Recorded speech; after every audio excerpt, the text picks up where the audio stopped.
Greetings everyone. My name is Zikamai Bere. I am the editor of the special book that we are launching today, Leadership with Compassion. Allow me in a very special way to welcome everyone who has joined this very important meeting where we are launching the book Leadership with Compassion. I will share a little bit more around this as we get into the conversation, but allow us to just get into the introductions so we get to know who is in the room at the moment. I've mentioned my name is Zikamai Bere. I'm one of the contributors. I'm a 2017 Mandela Washington Fellow, and I contributed to this book and also helped in terms of editing. I will just go through to Unopa on my screen.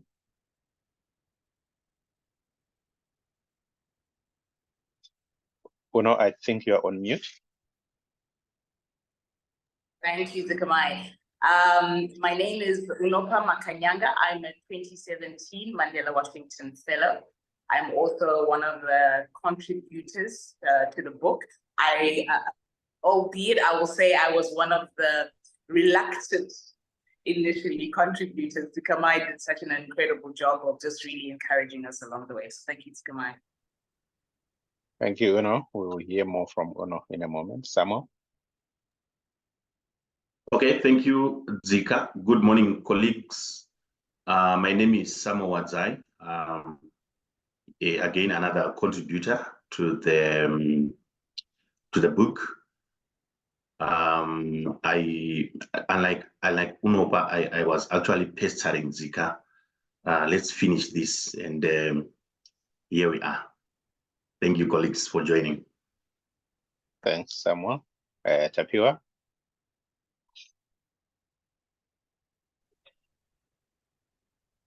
Hi, Zikamai. Thank you for having me. My name is Gwen Mushonga.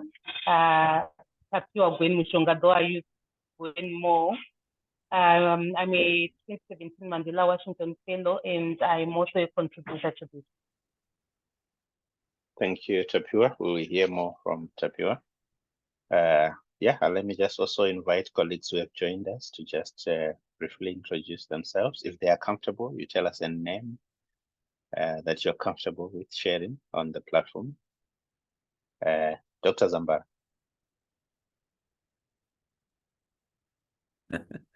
My name is Webster. I work for Justice and Reconciliation in Cape Town. I'm a familiar face to Zim Rights at Zikamai, so he convinced me that the youths are ready to take over, so I'm here. Thank you, Dr. Zambara. Jabulani? Thank you.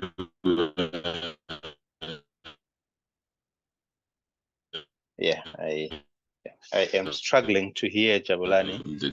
The chair. Jabulani, my name is Jabulani Chikongwe, and I'm an informal economy practitioner. Okay, I'll just use the chat box. Thanks, Evan. Ishe, Tatsikwa Nashe. Okay, greetings everyone. My name is Ishe Kwenda, and I'm a graduate vendor. Thank you, Ishe. Pelagia. Hello, everyone. My name is Pelagia Kapuya from the Zimbabwe Peace Project. Thank you. Thank you very much. Thank you very much, Pelagia, and thanks to everyone who has agreed to introduce themselves and the benefits of joining a meeting early, that you get to introduce yourself. Everyone else will have to find us on the way. So allow me, colleagues, to just take you through the journey that led to the initiative that we are launching today. Just to let you know that what we are launching today is more than just a book. What we are launching today is an entire initiative on leadership with compassion. And we'll be sharing with you in the next few minutes a few of our thoughts around this initiative. Now, just to begin with, this initiative, it brings together 6 Mandela Washington Fellows in Zimbabwe who found themselves at the front lines of the fight against COVID-19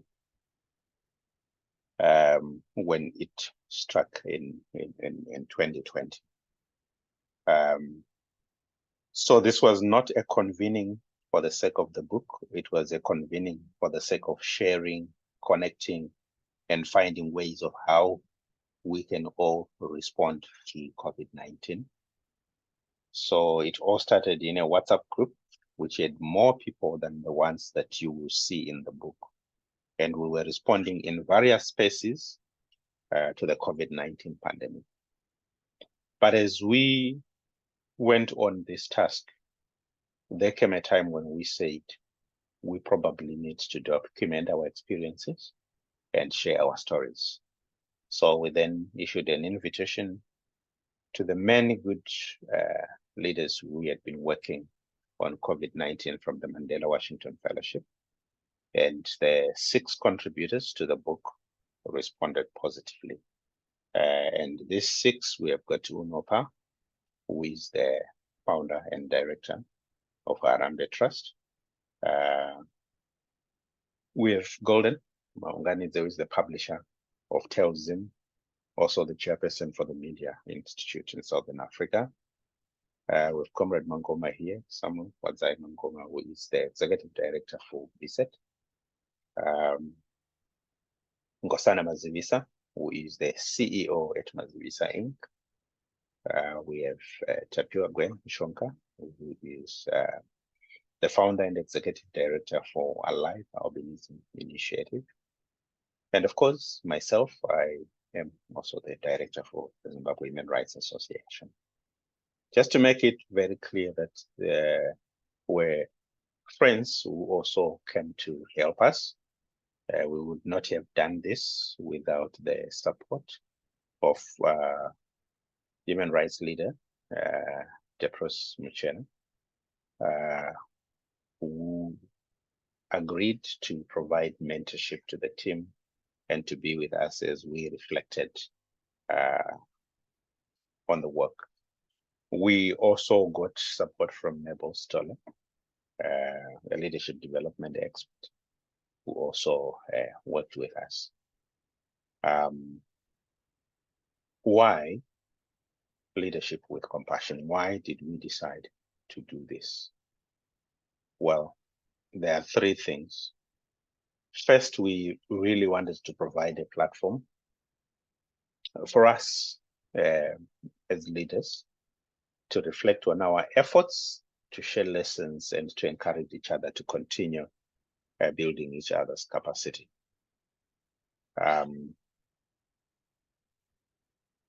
Yes, to build each other's capacity to tackle the challenges that we face in our world.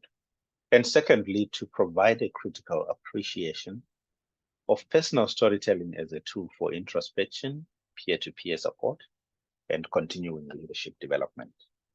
So as part of the process that led to this book, we actually held a writing seminar in which each of us told their story and got feedback.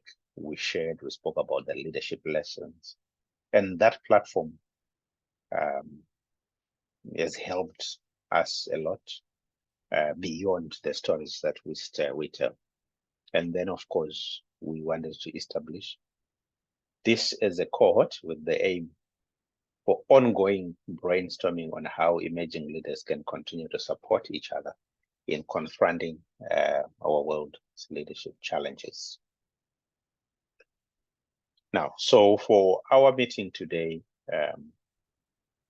we are going to try and do 4 things. One is the introduction to the initiative, which I have just done. And then we will move into reflections from the contributors. So I will be inviting the colleagues who are here. Others will join us as we go on. And then we will want to crown it all by summarizing it into the 5 core values of leadership as a takeaway for all those who are participating in this event. And then I'll ask Unopa and Samuel and Tapiwa to give us the call to action, which is the so what question. So that's how we plan to spend the next few minutes. So allow me to give you a brief outline before I invite Unopa to come and give us some reflections. So if you have not yet purchased a copy of this special book, I invite you to do so. It's now available on Amazon, but it will also soon be available in Zimbabwe. I will let you know where to find it in a moment.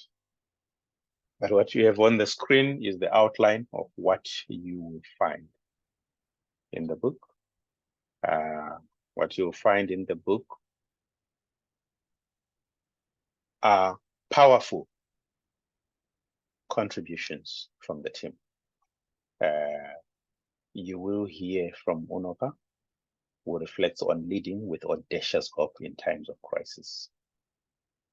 Leading with audacious hope in times of crisis. And then you will hear from Golden. In serving each other, we become free, using information to fight the pandemic. And then you will hear from Samuel, leading Zimbabwe's informal sector response to COVID-19. And you will hear from Nkosana, mobilizing community response to a global pandemic.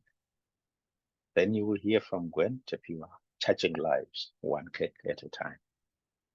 And finally, from me, defending our humanity during a crisis. And we have a foreword from Depros, Leadership Matters, from our mentor Depros Michel, and of course an afterword from Mabel Nedelof Setole.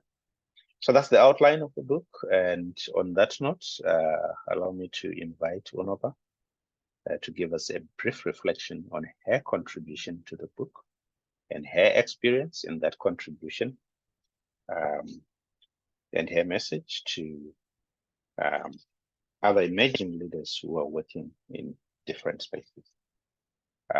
Over to you, Unopa. Thank you so much, Zikamai, for that very moving introduction. And I think one of the things that Zikamai did not do was to tell you that he invited us to contribute to this book while we were right in the middle of the crisis. I think it's easier to reflect on the crisis after you're out of it and kind of be like, okay, yes, I got through that. This is how we get through crises, and this is, But what Zikamai asked us to do was something really powerful, because it was, I remember asking myself, saying, why would I be writing about crisis leadership? We're in the crisis. I haven't figured stuff out yet. And I think it was just so profound, because the process of actually writing this story was a process that helped me understand how much I grew through the crisis. Crisis stretches you. It stretches your leadership, it stretches your growth. It makes you think about things that you've never thought about before. And I think that's what this crisis did for me as a leader and leading a team and an institution. So when Zikamai asked me to contribute and said, hey, please, can you contribute to this? I was just like, I am unqualified. I have not figured this out.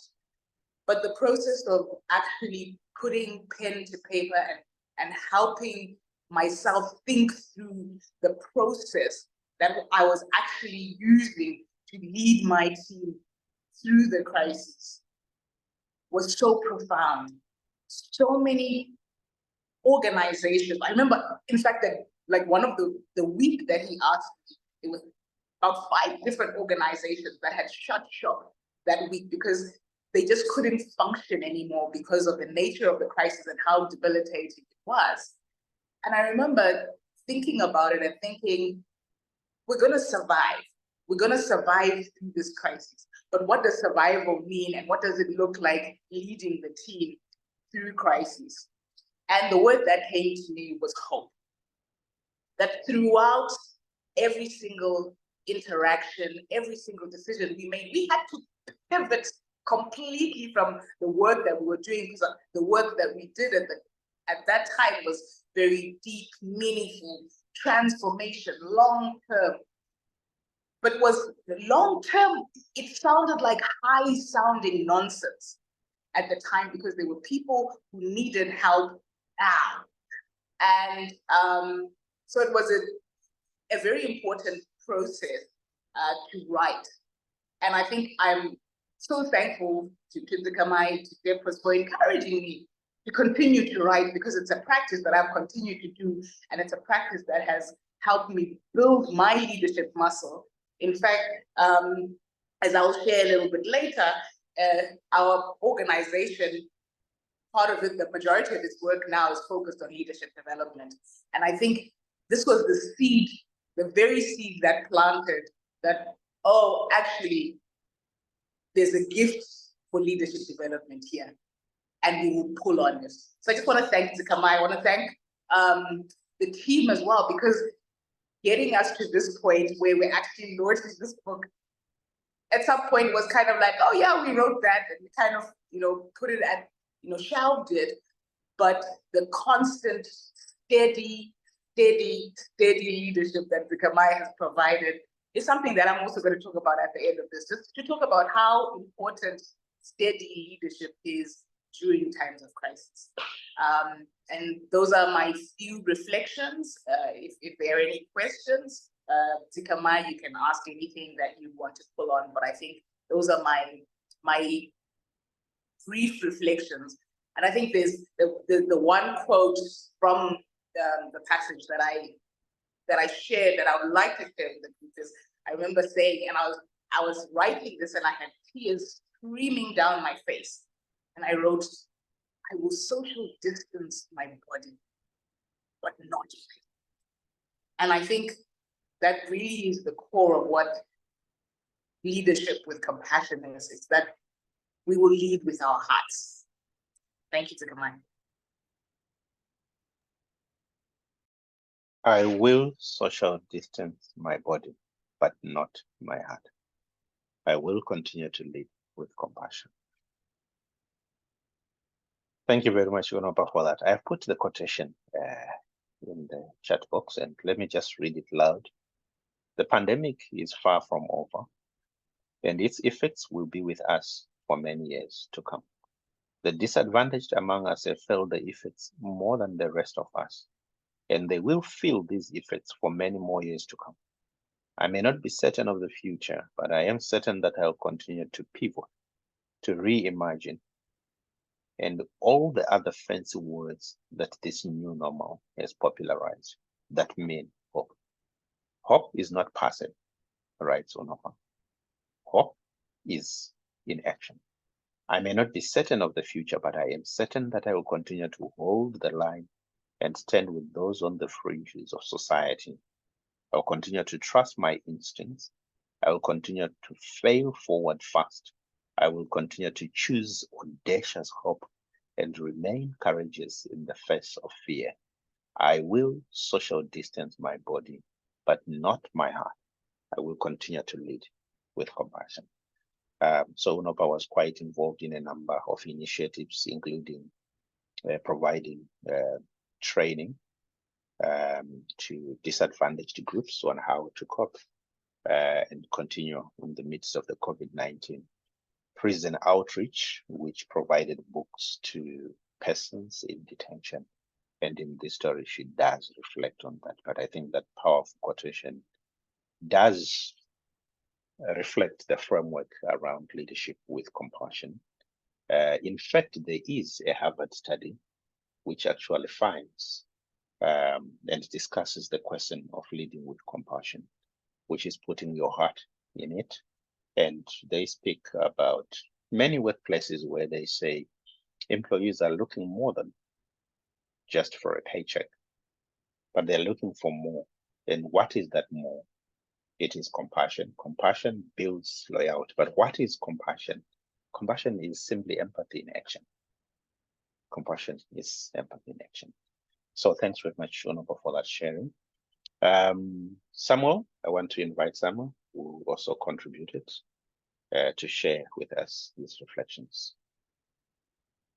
All right. Thank you so much, Zikamai. And thank you to everyone who have managed to join us today. I think it's a very important day to not only to us who have managed to contribute to this book, but I think to the constituencies that we are working with, you know, our fellow Mandela Washington Fellows, you know, leaders out there who are trying to make a difference. I think this is going to be a very important starting point to a lot of people who are also eager to tell their story and, you know, to shape the narrative in a progressive manner, you know, in a world that is very, very, very difficult to tell whether left is really left or right is really right. So I think it's a good platform. It's a good starting point to a lot of people.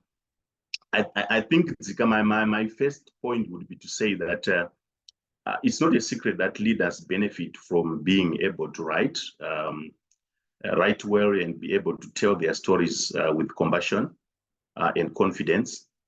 We all know that written word is a powerful tool for uniting people and effecting change and providing leadership during difficult moments in history. So even before the outbreak of COVID-19, the sector that I'm working in, the informal economy in Zimbabwe, continued to face a myriad of challenges, from corruption, from limited spaces to operate from, lack of an enabling environment to work, you know, policies that are archaic, that are no longer in sync with the economic realities.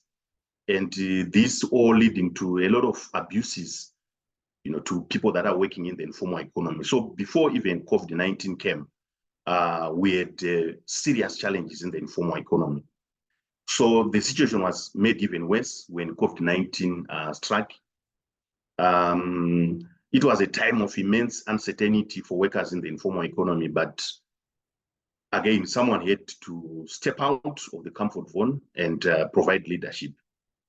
So in this book we are launching today, I'm basically exploring on how I led and instituted a response plan targeting players in the informal economy. So I did this under the auspices of an organization that I lead called the Vendors Initiative for Social and Economic Transformation, in short, VSET. And the organization was formed in 2015 with the vision to champion the growth and the development of the informal economy. So this response plan, which was basically called Comprehensive Informal Sector COVID-19 Response Plan, was instituted or implemented in all the major towns and cities in the country, including peri-urbans and even some growth points. And the overall objective of the plan was to set up and put in place an inclusive coordination mechanism for players in the informal economy so that they are better placed and sufficiently equipped equipped with the necessary tools, information, and enablers to respond to the deadly COVID-19 pandemic. And I think in addition, we also sought to raise awareness of the players in the informal economy regarding the dangers posed by COVID-19 and to educate them on the importance of adhering to the regulations and restrictions put in place by the government through the World Health Organization. Of course, we faced a lot of challenges in the implementation of the plan, but we also saw an opportunity to change the narrative for good, regarding how the informal economy is viewed. So how do we do that? I think we all started to ponder as a team at VSET. And I realized that we had to write. We had to write about what was happening to ensure that the store of change and leadership doesn't go away without the world knowing what was happening. So when my colleague Zikamai approached me with the idea of putting together the amazing work that we were doing during the lockdowns, it didn't take me a minute to say yes. Because I believe that whatever that we are doing as leaders, whatever leadership role that we are playing, sharpening your writing skills and storytelling is vital insofar as it increasing your ability to lead and to attract organic followers. VSET is a union of informal workers, and I think we all appreciate the big number of young people that are being churned out from universities and colleges joining the informal economy. So you needed, when you're a leader, you needed to ensure that whatever that you are doing is organic and it resonates with the constituents that you are leading. So you need to be organic, you need to have organic followers. So I felt that writing will place me in a better place to attract organic followers. I also believe that writing allows one to communicate your ideas clearly and connect with others on a personal level and establish your credibility as a leader. And I think we all agree that these are all skills that are vital to leaders in all disciplines. So yes, we put together, we collected the stories across the country through our leadership structures, and we began to write these stories. So I think it would be incomplete for me to give this reflection without mentioning the name Depros Mchena and Sister Mabel Stole. I think they played a very important role just to ensure that as a team we remain together. We articulated these stories in a manner that would allow doctors like the doctor that have joined us from Cape Town to feel motivated to buy the book. So I think with the help of those two colleagues, we managed to remain together to tell the story in a way that is attractive and a way that that can resonate with the constituents that we are coming from. So I hope that my contribution in the book will help inspire one or two people, not only in the informal economy movement, but in the country, because I think we've got a lot of work to do to change things in our country and ensure that the young people out there get the opportunities that they deserve and they are able to enjoy, being a Zimbabwean. So somebody has to lead, somebody has to tell a story, and somebody has to inspire. So thank you so much, Zika. I think the coordination was massive, and I hope that this is not just this is just the beginning. Big things surely should be on the way. So thank you so much to the colleagues that have managed to join us today. These will be my reflections for now. I hope we have questions and we'll be able to interact further. Thank you so much. Thank you very much. Samuel is a movement builder. And the story that he tells in this book is the story of movement building. He leads Zimbabwe's largest informal sector movement, social movement. And I have put one of the quotations in the chat box, where he says, in the final reflection, I realized that I lead a movement of marginalized people. I was guided by the principles of servant leadership.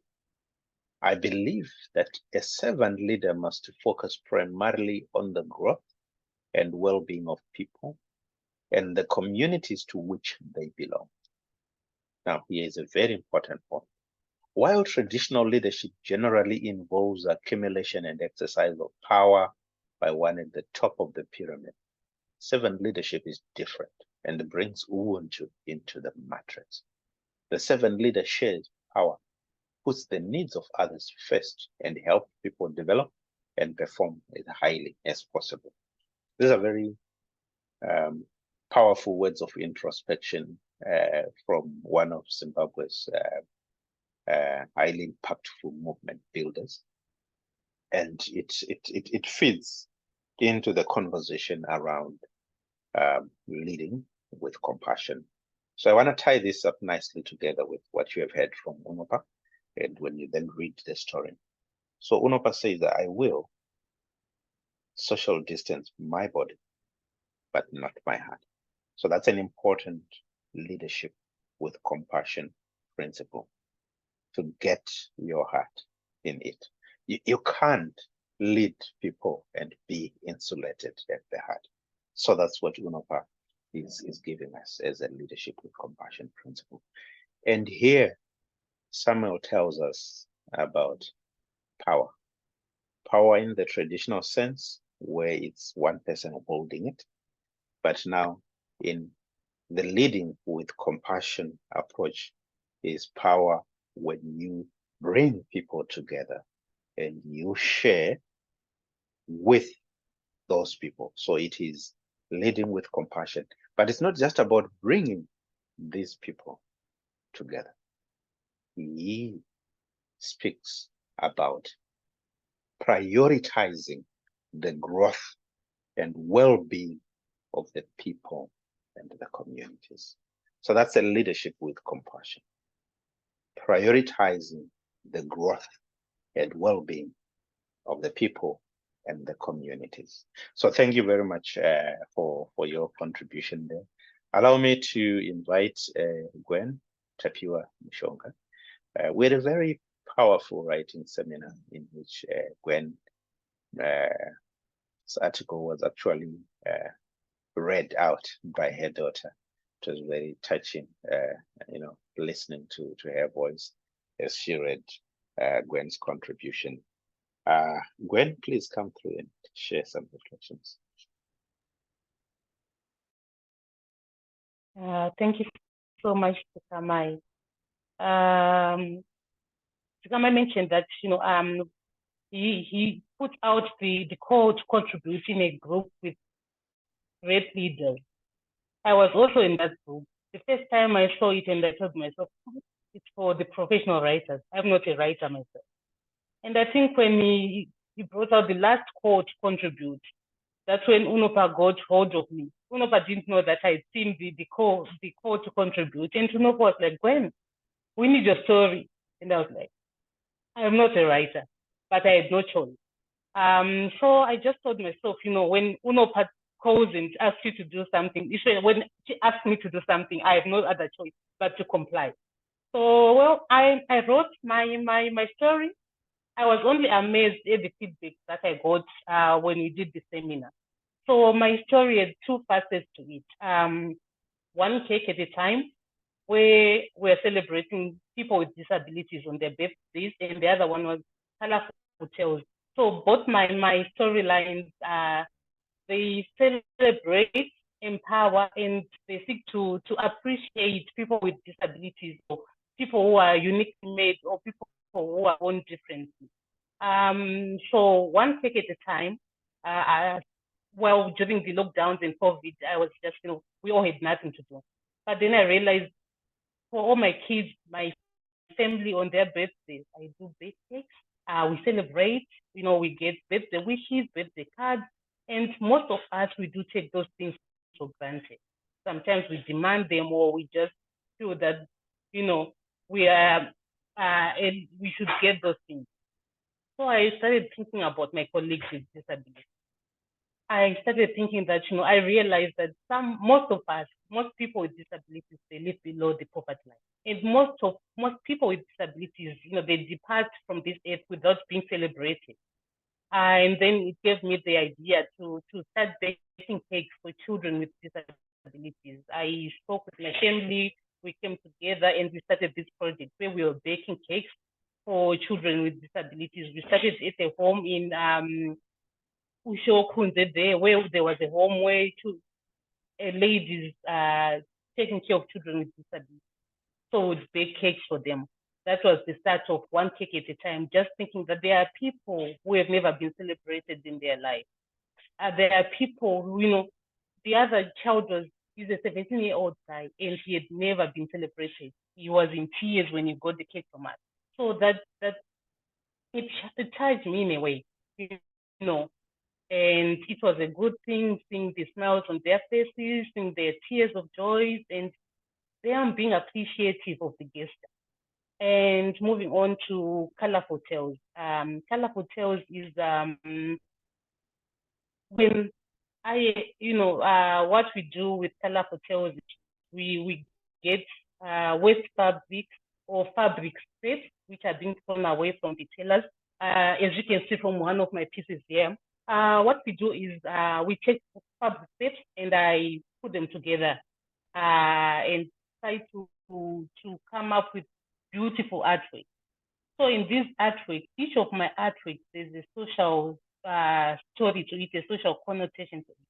We especially looking at people with albinism, people who are differently, abled, people with disability. For me, the story behind it, if that is unwanted, a treasure, something beautiful. So if people with disabilities, when people see them, they feel that maybe they are worthy or they are not valuable enough, and maybe there isn't much that a person with a disability opportunity. If resources are there, people with disabilities or with albinism can excel in in different facets of their life. So it relates with people with disabilities who are often seen as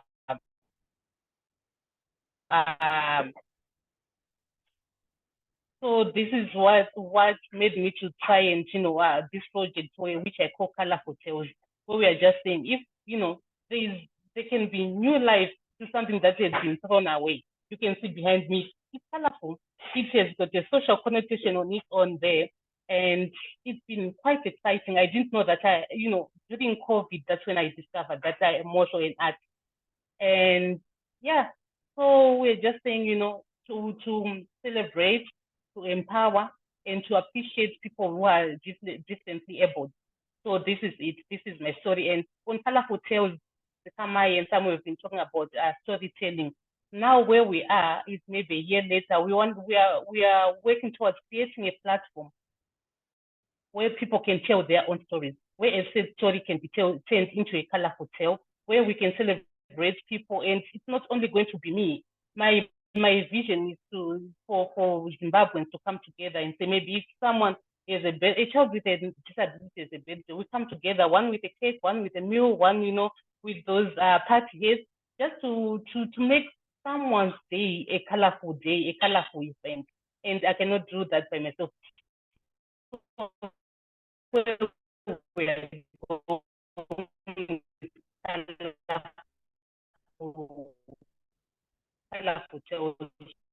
want it to be a platform where people can come invent And thank you so much, Kamai. Thank you so much, Unopa Mkoma, because I was telling myself I'm not a writer, but I think from this book, I can safely say I am a writer, and I hope to continue writing. And thank you so much for the opportunity.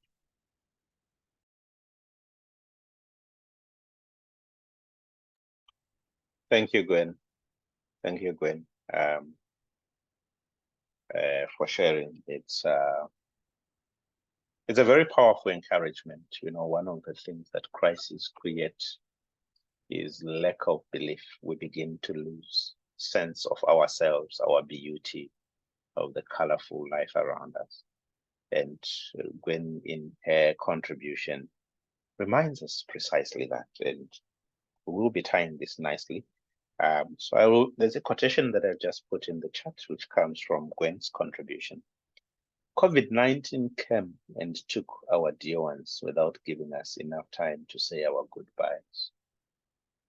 But for us that are left to see another day, what are we doing to make sure that we create everlasting impressions on earth, that we touch lives, that we inspire others, such that if they are to be taken from our loved ones, if we are to be taken from our loved ones at any moment, we will heed for the call, knowing that we ran our race accordingly,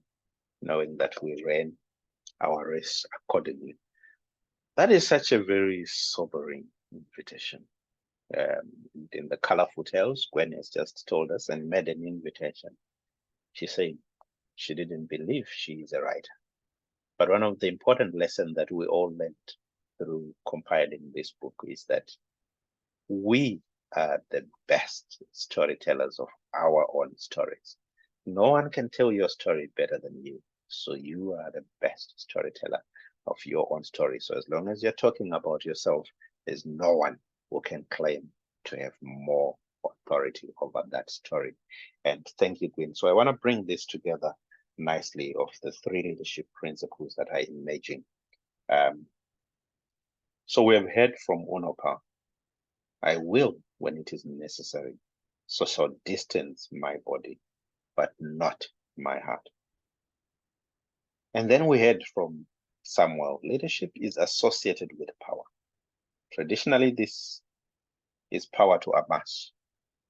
But leadership with compassion grows not by amassing this power, but by sharing the power and prioritizing the needs and the well-being of the communities. And now we have heard from Gwen, celebrating those not celebrated. And leadership is the labor of love. Now, allow me to welcome Dr. Charlton Sodzo, I see he's in, and allow me to also welcome our mentor, Tepros Mchena, who has just joined in. Thank you for joining us. You have come in at a special time when we are tying together these reflections. So now allow me to, allow me before we move to the next session to just invite the colleagues who have joined in to just share any quick reflections on what we have heard from our 3 contributors in the house. Pelagia, I notice you will need to step out, so I want to give you the floor to reflect back on the team.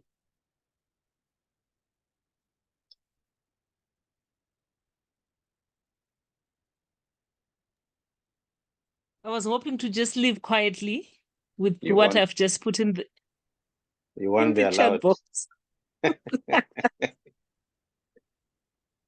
But just to reiterate what I've put in the chat box, to say thank you so much for the amazing contributions and the fact that you guys actually thought of doing this, putting something together, writing it down to share with fellow leaders, to share with the world, to share with everybody, you know, touching lives with your experiences. I mean, that is personification of what you're talking about when you're talking about leadership with compassion. So for me, really, you wrote the walk. So amazing. Congratulations on that. And I have to leave now. Thank you. Thank you very much, Pelagia. Thank you, Pelagia, for those words. And I think that captures perfectly what Koma Depros, who has just joined us, said when we were reflecting on this. He said, we are reading the John Maxwell's of this world. We are reading books and theories by a lot of leadership gurus. But who is reading you? Who is reading Onopa? Who is reading someone? So we found that as a very powerful invitation to reflect on what we could contribute to each other's leadership journey. So thank you very much for that. Any other quick reflections and feedback to our contributors in the house? I acknowledge you, Comrade Gweshe, in the house there. I acknowledge you, Tebu, Joyce, and Semba. Any other reflections? Well, if there are no other reflections, we move into the second item on our agenda.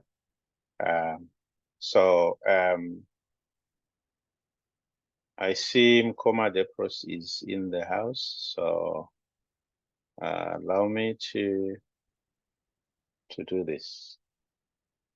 So we have covered 1, 2, and now we are on 3 at the opportune time, where I want to invite Mkoma Depros Mchena, celebrated human rights leader, leadership coach, he has accompanied the team as we were working on this, and has encouraged us together with Mabel Stolle. So I want to invite Mkoma Depros to come in and share with us. So during the development of this publication, he shared a lot with us. But one of the things that he spoke about are the 5 core values of leadership. And after listening to our stories, he helped us put together the key learning outcomes. What are we learning from all this? So I want to invite Mkoma Depros to come in and share with us those core values and the key learning outcomes as we tie up our conversation this morning. Mkoma Depros, over to you. Thank you, Zikamai. First of all, I like your shirt. It's a leadership shirt. Absolutely fine African fabric. So I'm sorry because I'm just running between things. So don't have really much to say or to repeat the 5 core values.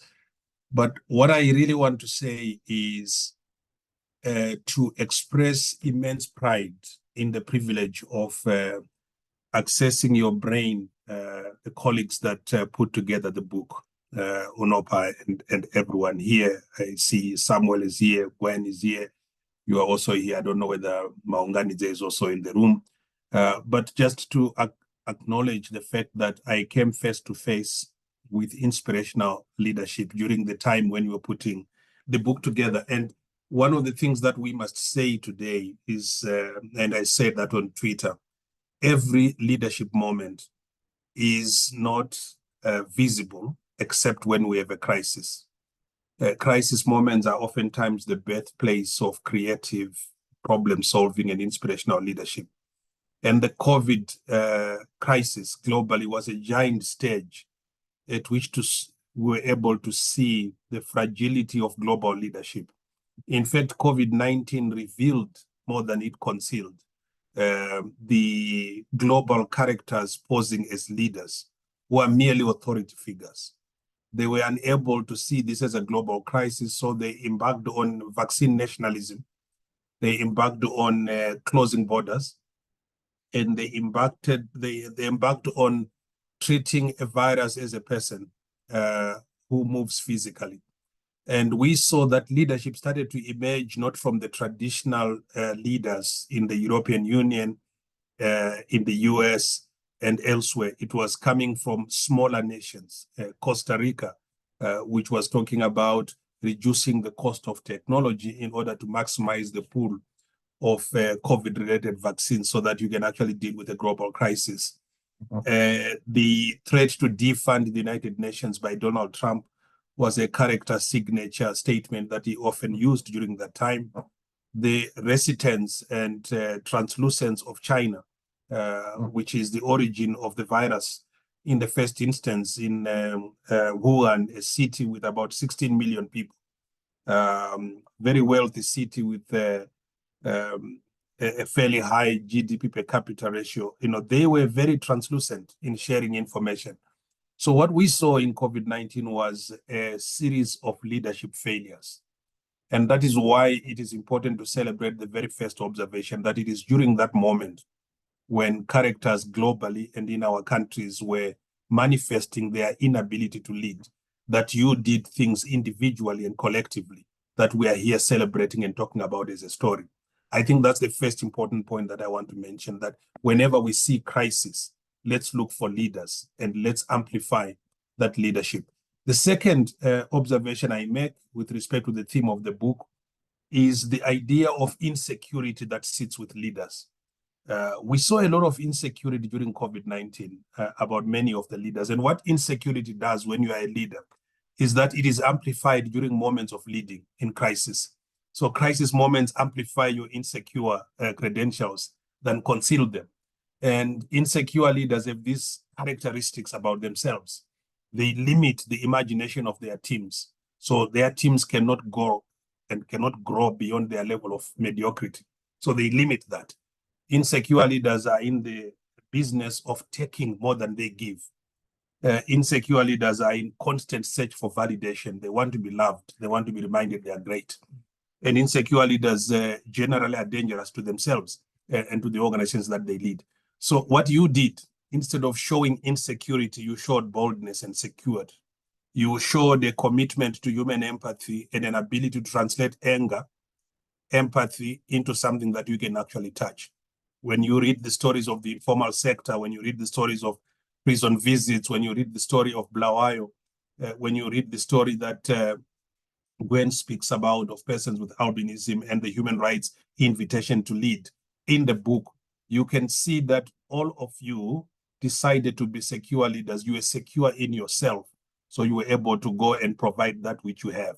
If you are insecure, you give nothing. If you are secure, you give something. So security of person, which is confidence building measures you undertake every day to invest in yourself as a leader, have outcomes that you then harvest during moments of crisis. The third point I want to make about the book is that unless you document your story, it will be told by others. And one of the things that we have learned as a region that is a product of the liberation movement is historical revisionism, where people who were never present during the moment of struggle are now revising history and locating themselves at key moments of that history in order to justify present day role as looters of our resources, but also as purveyors of anything that is retrogressive we see today. So documenting things in the moment that are historic and opportunities where big things are happening is vital to secure the future, because the future belongs to those who work for it. If we leave it to vultures and gangsters, we will reap vulturism and gangsterism. So we have an opportunity and in fact an obligation to document that which we are doing. So enough respect to colleagues, to you young people who decided you will document your stories and you will tell them yourselves. You're not going to wait for somebody else to tell your story.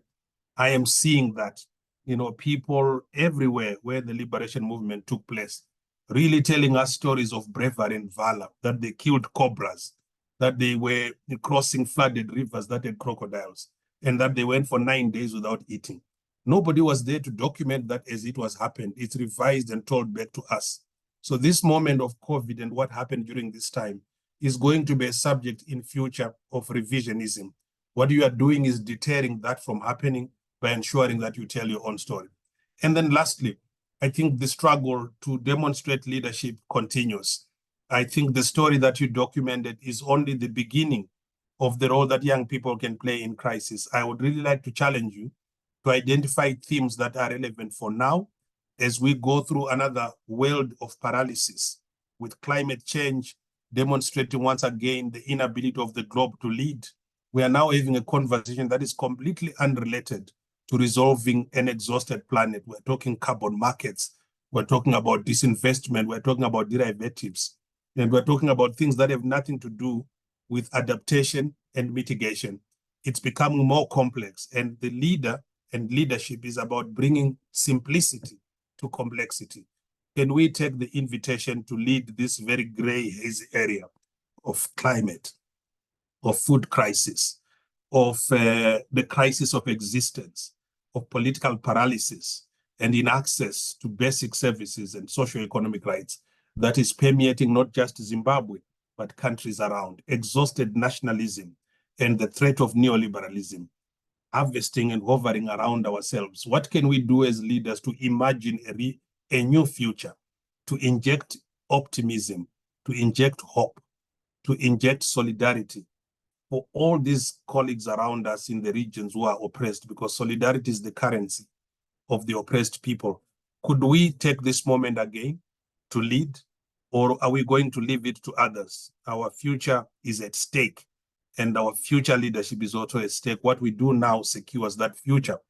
So thank you very much, Z. I don't have a lot to inspire you today with, but I hope this can just tell you that you have done a great job and you must walk tall. So keep on moving. Thank you. Thank you. Thank you. Thank you. Thank you very much, Mkuma Depros.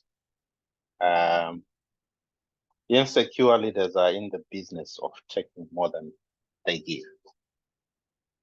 That's very powerful. I have shared in the chat box a quotation from the foreword that Mkuma Depros wrote for the edition. And thanks very much for your words of encouragement. Indeed, so we have got 6 stories in there. We have just given reflections about 3 of those stories.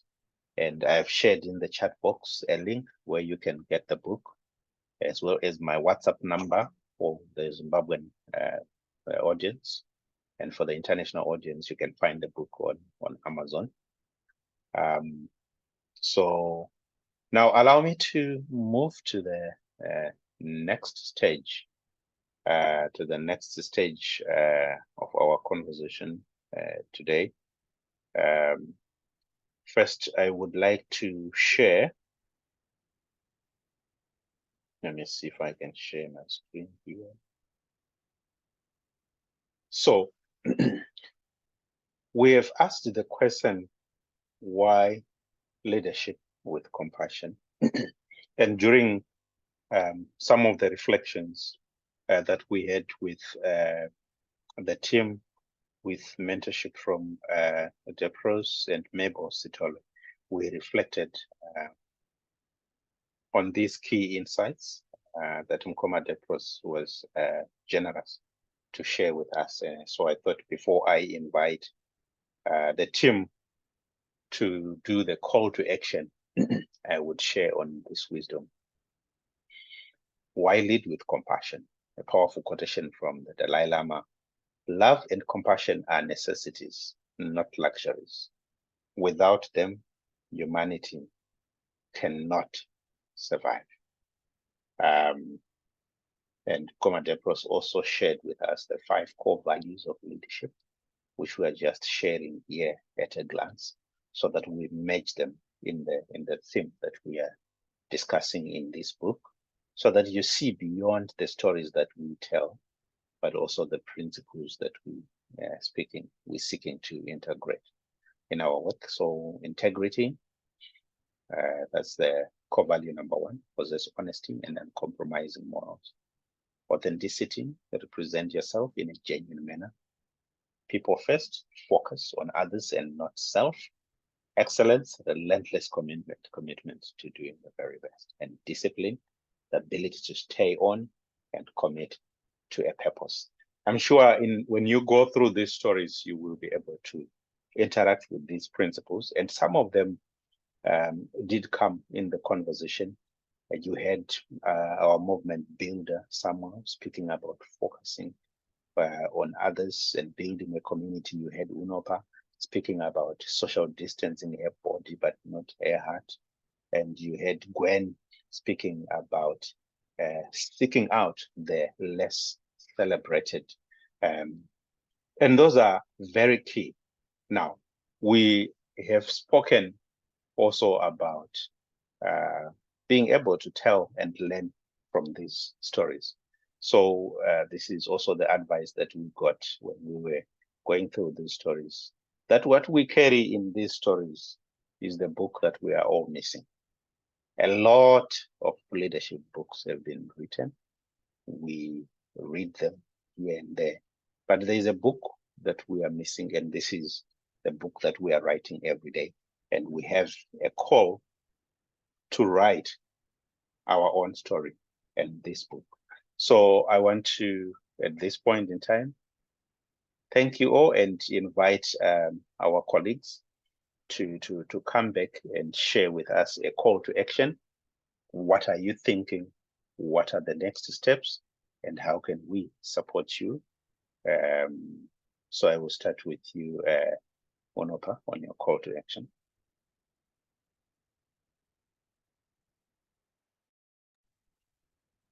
Thank you so much, Kamai. It's always incredible to listen to leaders speak, and it's always so inspiring to listen to Koma Depro speak. Just a wealth of leadership and wisdom. And I think my final words, my call to action. So that number one, coaches need coaches. So as a leader, it is important to be coached, to be mentored, to really invest in your leadership journey, because it's a muscle.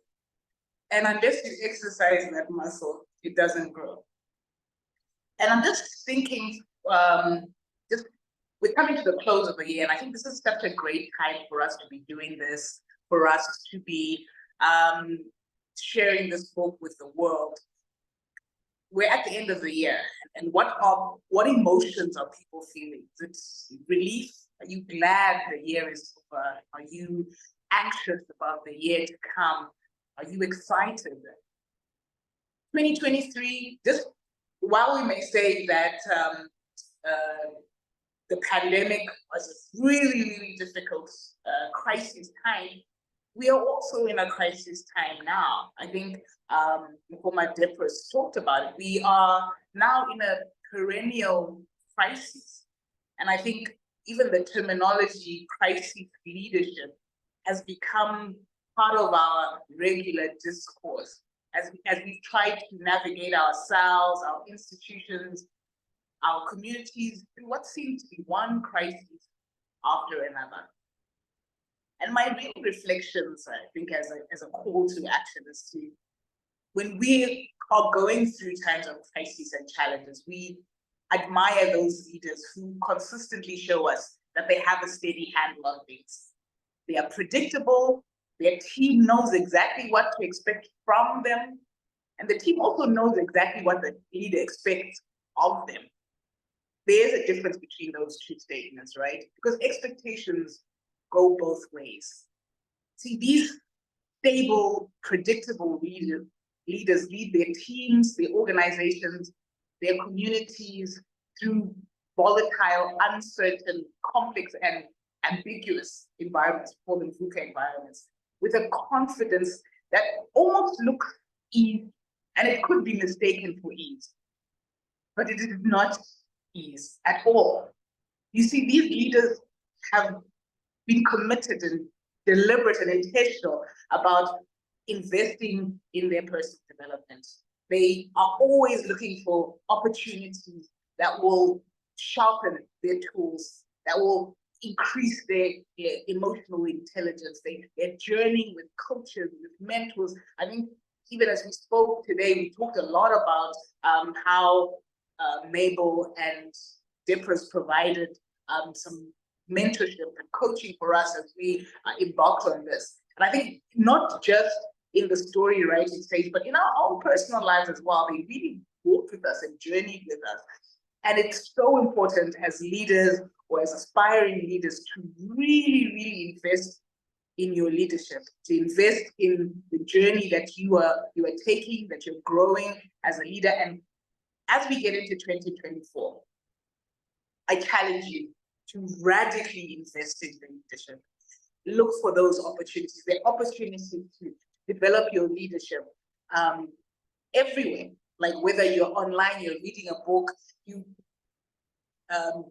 we as an organization do leadership coaching, you can reach out to me, and we can journey together, because whatever stage you are as a leader, there's no leader who has ever arrived. We're all growing, we're all learning, and unless we truly, truly commit and invest to our leadership, we do not manage to show up as stable leaders during times of crisis. So that's my call to action to you. As Zikamai did mention, this initiative is not just the book, it is really, really being deliberate about how do we impart this knowledge that we have about really putting people first as we lead. What does people first look like in our communities where we are? And how do we do that? And how do we share this knowledge? So we're on a journey. This is not the last you're hearing from us, but I challenge you, my challenge to you today is invest in your leadership. Thank you, Zikamai. Thank you very much for that powerful call. No permission needed. Tell your story. Let me invite Gwen. Is Gwen still with us to give us the call to action? I don't see the Gwen, but let me invite Samuel. What's your final call to action, Samuel? All right. Yeah, so thank you, Zika, and thank you to the colleagues who have managed to join us today. So I think my call to action will be anchored on two things really. To say that I think the six of us, we don't have to look at this as the end. I know we have had conversations at Zika about how we can institutionalize the call for leadership with compassion. There are a lot of young people out there who have got beautiful, powerful, and very inspiring stories to tell. But probably what is lacking is a platform for them to be able to do that. And I see the launch of this book as an opportunity for the six of us to begin the conversations around how we can have that platform for young people, not only young people that have participated in the Mandela Washington Fellowship, but young people out there who are in universities and colleges, young people out there who are leading institutions, to see how we can develop even a leadership, a mentorship curriculum around the concept of leadership with compassion, because this is something that is lacking in our countries. And I think somebody needs to start. And I don't see why we can't be the ones starting this. So I know there are a lot of questions about how we are going to institutionalize it, but I am not a pessimist.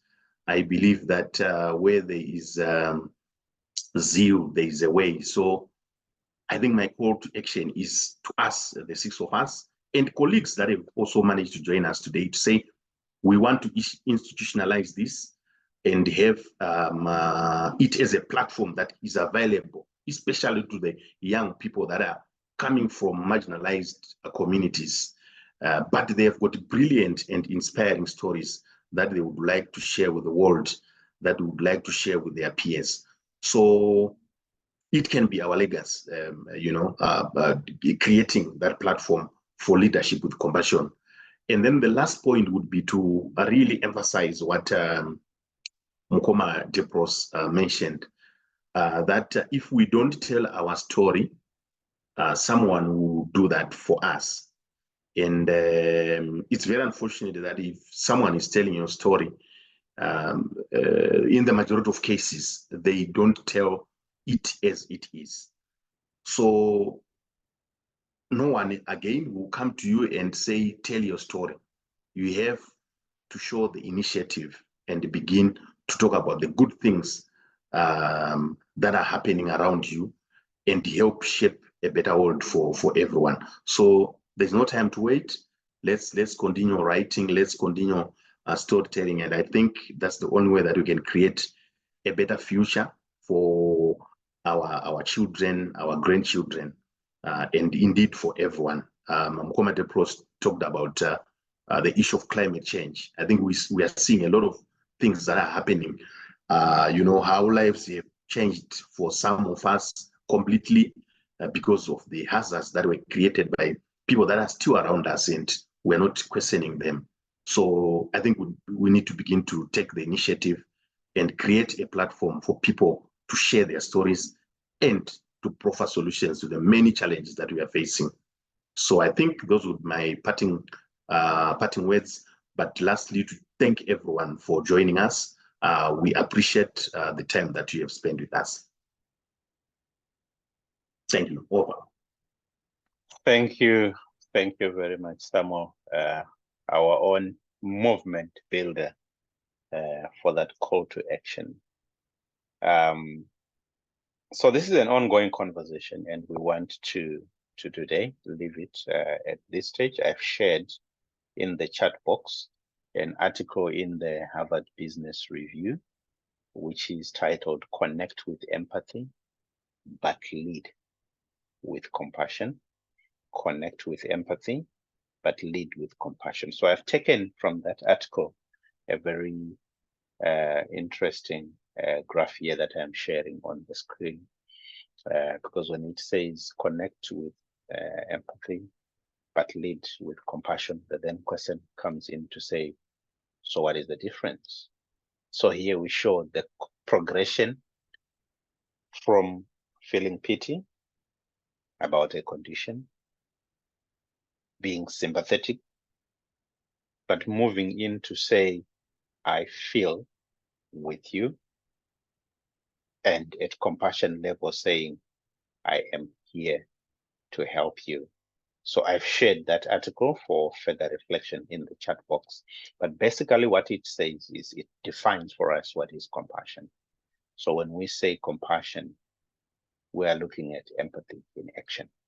And we have seen this coming out in the principles that we have reflected on today. So I have captured